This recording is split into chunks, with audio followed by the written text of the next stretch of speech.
Om Swastiastu. Om Om Eginam Astu Nama Sidamo Om Sidrastu Tatastu Swaha. Selamat siang para pemirsa TVRI Jambi dimanapun Anda berada, khususnya para semeton dan sedulur umat Hindu di Provinsi Jambi. Berjumpa kembali tentunya bersama saya Imade Krishna, tentunya dalam acara kebanggaan kita yaitu Mimbar Agama Hindu. Pertama-tama marilah kita haturkan puja dan puji pengastungkara kepada Ida Sang Hyang Widiwasa, karena atas asungkarta waranugraha beliaulah kita bisa berjumpa dan bertemu kembali dalam keadaan sehat dan juga berbahagia di acara mimbar pada siang hari ini. Tidak lupa telah hadir di tengah-tengah kita bersama kita seorang narasumber yang mana beliau ini adalah salah satu tokoh umat Hindu di Provinsi Jambi, khususnya di Kota Jambi. Dan beliau ini merupakan salah satu pemangku di Kota Jambi. Nah, bersama beliau kita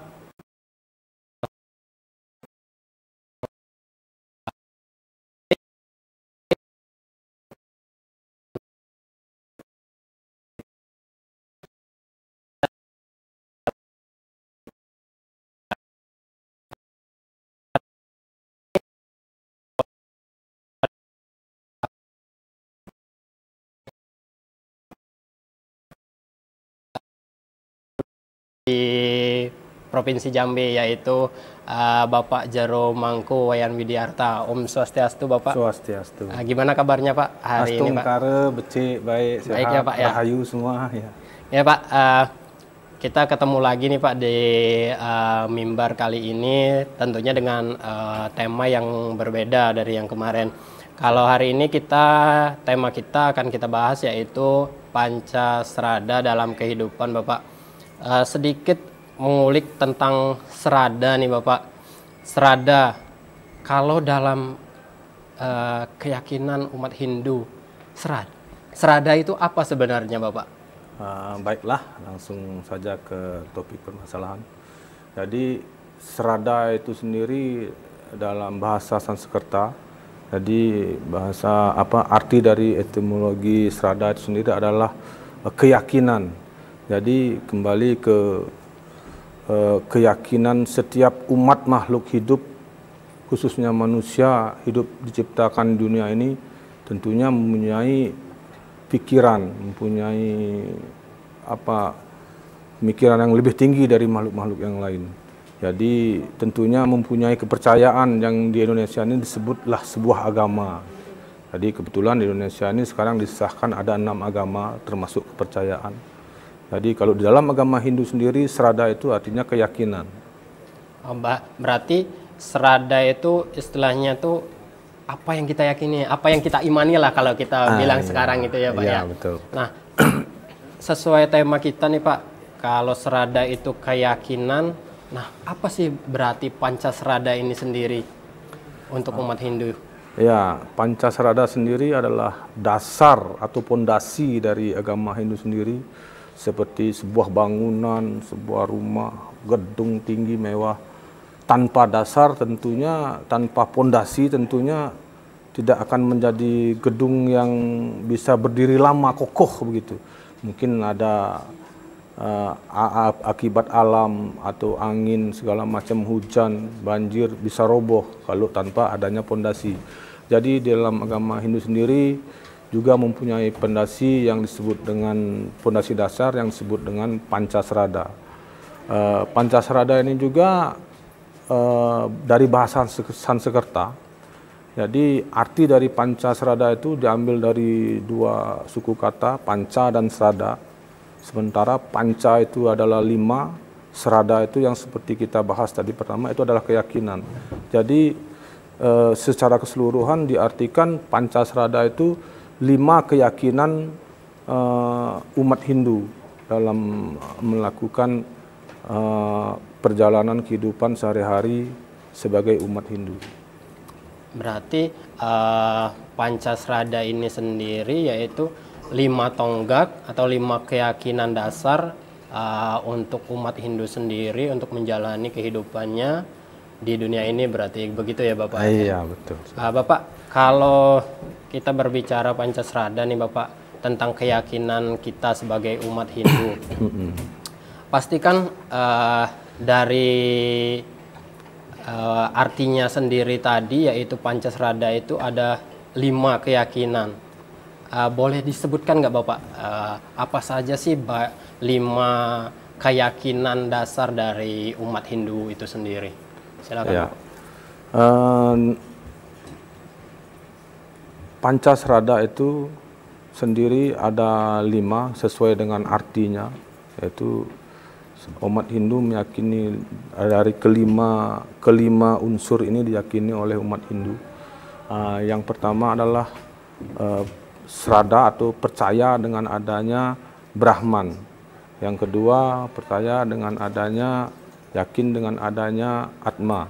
Yang ketiga percaya dan yakin dengan adanya karma pala, atau kita sebut saat ini hukum karma pala gitu lebih terkenalnya. Tapi di situ karma pala. Yang keempat itu punarbawa atau samsara atau kelahiran yang berulang-ulang. Yang kelima itu moksa. Jadi kalau boleh kita bahas satu persatu, ini sangat berhubungan sekali. Apa sih itu yang disebut dengan Brahman? Brahman itu ya ide Sang Yang Widi itu sendiri, atau Tuhan Yang Maha Esa itu sendiri, di mana umat Hindu khususnya di Bali, di Nusantara, di Indonesia mempercayai bahwa Brahman itu ada, atau Tuhan itu ada, atau sebutan dari umat Hindu Balinya itu ide Sang Yang Widiwasa itu sendiri. Itu yang disebut dengan Brahman. Lalu kedua Atman. Atman itu adalah percikan terkecil, percikan suci yang terkecil dari sinar sucinya Brahman itu sendiri. Artinya sifatnya antara Brahman dan Atman itu sama. Hanya kenapa disebut Atman? Karena dia sudah menempati sebuah ruangan atau wadak atau badan. Jadi yang disebut kalau sudah menempati di tubuh kita ini disebut dengan jiwatman. Jiwatman atau roh ya. Jadi Atman itu adalah sinar suci yang terkecil dari Brahman itu sendiri, begitu menempati suatu wadak atau badan disebut dengan jiwatman, yang mana Atman ini dia terpengaruh oleh badan yang nanti yang ditempati. Artinya unsur panca mahabhutanya terpengaruh oleh Atman. Kalau fungsi dan ininya sama dengan Brahman. Berarti sifat-sifatnya sama dengan Brahman dan Atman ini sama ya. Tetapi dia terpengaruh oleh wadak yang ditempati gitu, oleh badan yang ditempati. Itu aja yang membedakan. Nah, setelah tadi percaya Brahman. Kemudian yang kedua percaya dengan Atman tadi ya Pak ya. Ya. Berarti, nah Pak, kalau dalam kehidupan sehari-hari Bapak, kita sebagai umat Hindu kan dalam Pancasrada ini sendiri kita meyakinin bahwa adanya Tuhan atau Brahman tadi Pak, atau Ida Sang Yang Widi kalau kita menyebut di Nusantara ini. Gimana sih kita mengaplikasikan kepercayaan itu atau bakti itu kepada Ida Sang Yang Widi dalam kehidupan kita bermasyarakat Bapak? Boleh diberikan contohnya Bapak? Ya, tentu kerangka dasar, kembali kita ke kerangka dasar agama Hindu. Ada di situ tatwa, ada etika, dan ada upacara. Jadi ketiga unsur ini yang harus kita penuhi untuk bahwa kita percaya dengan adanya Tuhan. Tatwa itu apa sih? Nah, artinya kita melakukan sehari-hari persembahyangan, trisanja, dalam sehari 3 kali. Kita selalu berhubungan dengan ide Sang Yang Widiwasa atau Tuhan Yang Maha Esa itu sendiri, dengan Brahman itu sendiri. Dari pagi, siang, lalu sore atau malam. Jadi sehari 3 kali itu kita melakukan hubungan atau bersembahyang, yang disebut sembahyang atau disebut trisanja dalam agama Hindu, dalam kesehariannya sehari-hari. Lalu susila, etika, begitu juga dalam susila etika sudah terdapat dalam baik itu lontar, baik itu sloka-sloka, kita baca itu, kita hayati, kita renungi, kita jalankan, kita amalkanlah bahasanya. Itu harus semuanya berjalan. Lalu yang ketiga ada yang namanya upakara. Upakara atau yadnya. Yadnya ini adalah korban suci. Artinya pemeluk agama Hindu yang di Indonesia ini mempunyai sebuah upakara atau yadnya yang disebut dengan korban suci. Apa saja sih korban suci itu? Bukan hanya korban suci itu bentuknya banyak. Kita menolong orang dengan ikhlas disebut korban suci juga. Kita melakukan persembahan seperti buah-buah, seperti alam sajen yang disebut sajen atau sastra jendra itu sendiri. Itu juga merupakan korban suci. Seperti itu. Jadi 3 kerangka dasar itu betul-betul yang kita harapkan oleh seluruh umat Hindu ini kita lakukan untuk melakukan pendekatan diri agar nanti karma yang kita dapatkan nanti itu ada di karma pala yang ketiga nanti yang kita dapatkan itu kan ada 3 bagian juga karmanya, ada yang disebut dengan sancita karma pala, ada prarabdha karma pala, ada kriyamana karma pala. Jadi nanti disitulah apa bahasanya, apa yang kita tanam itu yang kita petik seperti itu. Baik Bapak, seru sekali. Berarti kita dalam menjalankan yang namanya Pancasrada yang pertama, yaitu percaya dengan adanya Brahman atau Ida Sang Yang Widi tadi, kita juga wajib menjalankan 3 kerangka dasar tadi ya, Bapak ya. Baiklah, sebelum kita lanjut Bapak, kita harus istirahat sejenak, kita harus iklan dulu. Baiklah para pemirsa TVRI Jambi, jangan kemana-mana, tetap di saluran Anda, kita akan kembali setelah pariwara berikut ini.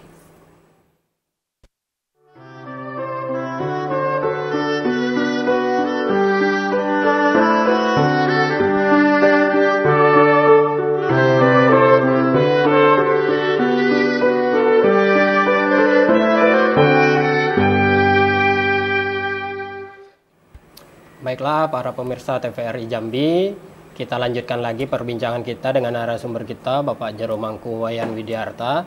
Bapak, tadi kita sudah bahas 2 dari 5 bagian Pancasrada ini tadi, yaitu yang pertama percaya dengan adanya Brahman, yang kedua percaya dengan adanya Atman tadi ya Bapak ya.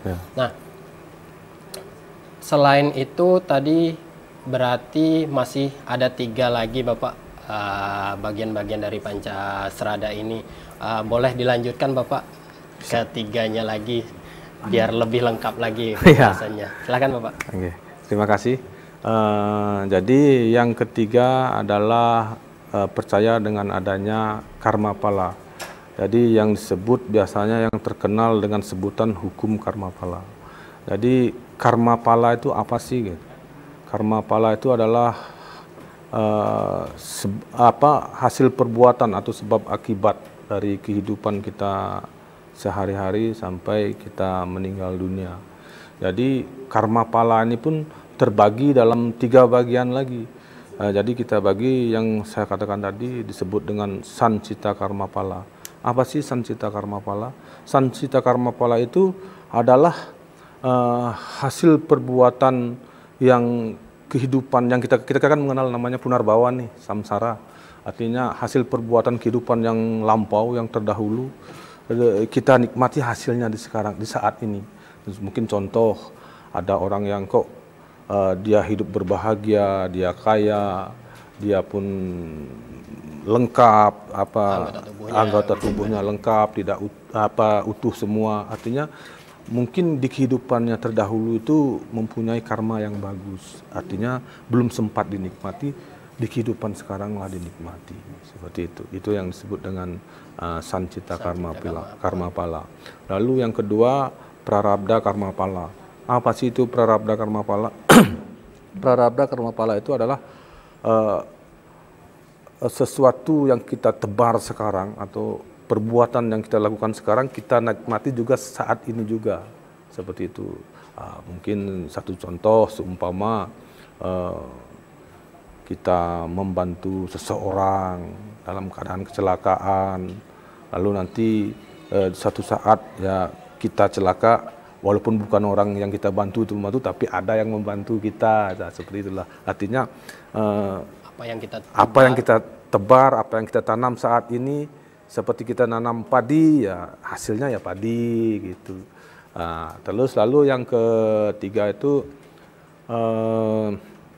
Kriyamana Karmapala. Kriyamana Karmapala itu apa yang kita perbuat saat ini, baik itu perbuatan yang tidak baik, tapi belum sempat kita nikmati dalam kehidupan ini. Jadi di kehidupan yang akan datang atau di punarbawanya, di reinkarnasinya, baru akan menikmatinya. Seperti itu. Jadi dia kalau Kriyamana Karmapala itu perbuatan semasa hidup sekarang ini belum sempat dinikmati hasil perbuatannya itu. Apakah hasil perbuatan baik atau perbuatan yang jahat. Seperti itu. Berarti Karmapala ini sendiri kalau dalam ajaran agama Hindu berarti hukum di mana apa yang kita perbuat entah di kelahiran ini ataupun di kelahiran yang sebelumnya itulah yang bakalan kita nikmati. Iya, betul, Bapak ya. Iya. Berarti begitu. Baiklah Bapak, kalau tadi kita berbicara tentang Karmapala Bapak. Nah, berarti kalau kita berbicara tadi ada Karmapala dari kehidupan sebelumnya dan kita nikmati sekarang, terus kita berbuat hari ini kita bisa menikmati di kehidupan berikutnya. Apakah ini juga termasuk bagian dari reinkarnasi tadi, Pak? Ya, karena dari Pancasrada itu sendiri, yang 5 keyakinan umat itu sendiri, umat Hindu itu sendiri, yang keempatnya ya, ada yang disebut dengan punarbawa atau samsara, atau kalau lebih kenalnya orang mengenalnya reinkarnasi. Artinya begini, umat Hindu sangat mempercayai adanya punarbawa, reinkarnasi. Tapi umat Hindu juga mempunyai tujuan yang lebih dari reinkarnasi itu sendiri. Karena reinkarnasi itu sebenarnya adalah, kalau menurut umat Hindu itu adalah kesengsaraan hidup di dunia ini. Karena dia akan memperbaiki segala perbuatan dari terdahulu atau selama dia masih hidup akan selalu diperbaiki. Karena tujuan dari ajaran agama Hindu dan umat Hindu sendiri adalah moksatam jagat hitaya caiti dharma. Apa sih itu moksatam jagat hitaya caiti dharma? Adalah untuk menyatu dengan Brahman itu sendiri, mencapai moksa. Dalam artian dia tidak, kalau sudah mencapai moksa, menyatu dengan Brahman itu sendiri, dia tidak akan terlahirkan kembali, tidak akan hidup sengsara lagi. Karena menurut ajaran agama Hindu itu, kalau kita dilahirkan lagi ke dunia ini sama dengan kesengsaraan, seperti itu.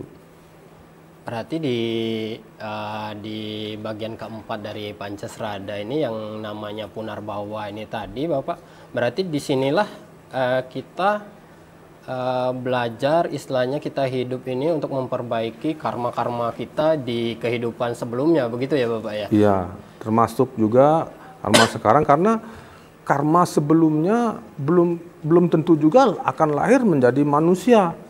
Bisa saja menjadi binatang atau tumbuh-tumbuhan atau segala macam, sesuai dengan karma dia masing-masing. Tidak semuanya, kalau menurut ajaran agama Hindu itu, karma terdahulu kita seumpamanya menjadi manusia, lalu punarbawa atau reinkarnasi kembali akan menjadi manusia, belum tentu juga. Oh, berarti dia akan membawa karmanya di kehidupan yang lalu, seperti itu ya. Berarti di ajaran agama Hindu ini sendiri berarti kompleks sekali ya Bapak ya.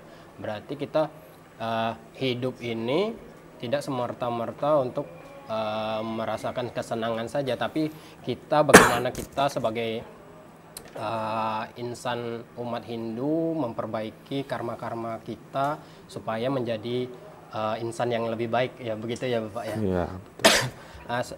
Setelah punarbawa Bapak, bagian terakhir tadi percaya dengan adanya moksa ya Bapak ya. Boleh dijelaskan Bapak sedikit? Moksa seperti yang barusan kita singgung. Kenapa Pancasrada dalam 5 ini sangat berkesinambungan, bahkan seperti apa ya, bola dunia. Artinya dia seperti mata rantai, dia tidak ada putusnya, selalu berkesinambungan antara Brahman, Atman, Karmapala, Punarbawa, dan Moksa. Karena kenapa Moksa terakhir? Memang itulah tujuan dari kehidupan umat beragama Hindu dalam ajaran Wedanya, bahwa di sana tertera istilahnya mungkin sudah begitu lumrah sekarang orang mendengarnya, moksatam jagat hita yaca isi dharma.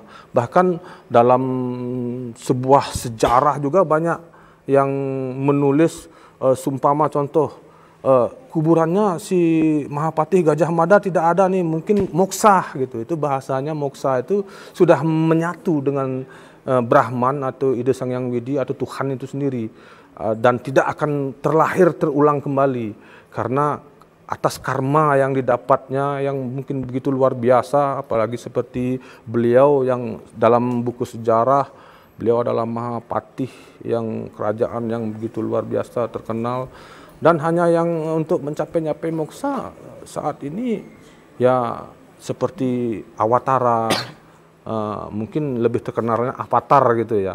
Jadi Awatara ini dia lebih cenderung moksa lebih cepat gitu.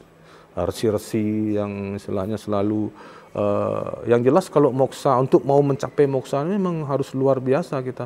Jadi ikatan keduniawian ini sudah betul-betul dilepas. Tidak bisa kita kalau masih terikat dengan duniawi ini, itulah tadi si Atman itu sendiri karena masih terikat dengan badan kasarnya yang terikat dengan keduniawian, makanya dia dilahirkan kembali. Sifat-sifat Atman itu sama dengan Brahman, tapi kenapa dia bisa terlahir kembali? Ya kan karena sudah terikat oleh unsur panca mahabhutanya tadi. Ya artinya untuk mencapai moksa itu memang harus betul-betul nafsu, iri, dengki, dan segalanya yang termasuk Sadripu, ajaran dari Sadripu itu betul-betul kita tinggalkan. Tidak terikat oleh keduniawian. Berarti dengan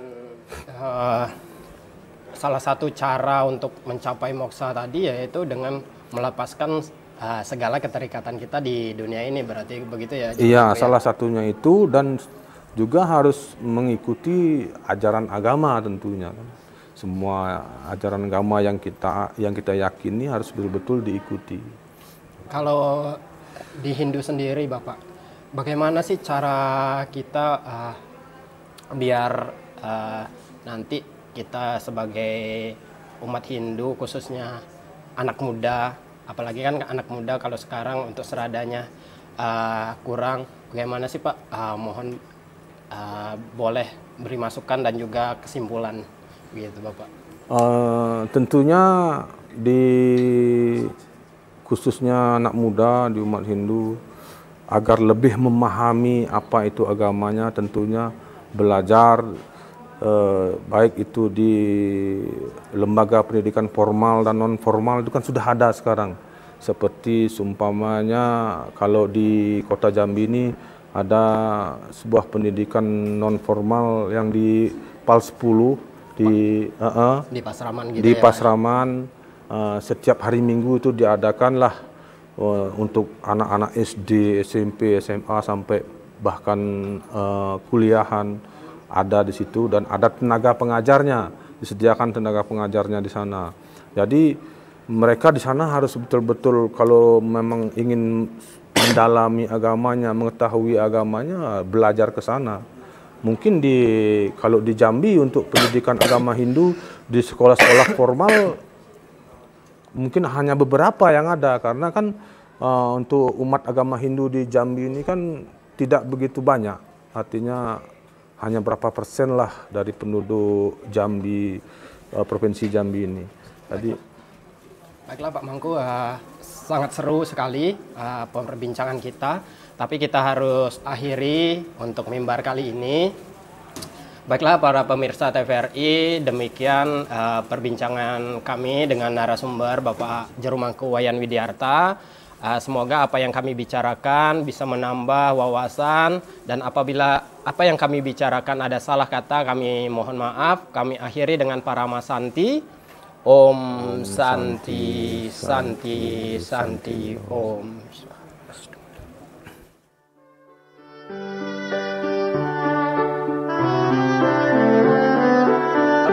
maju cak jendela.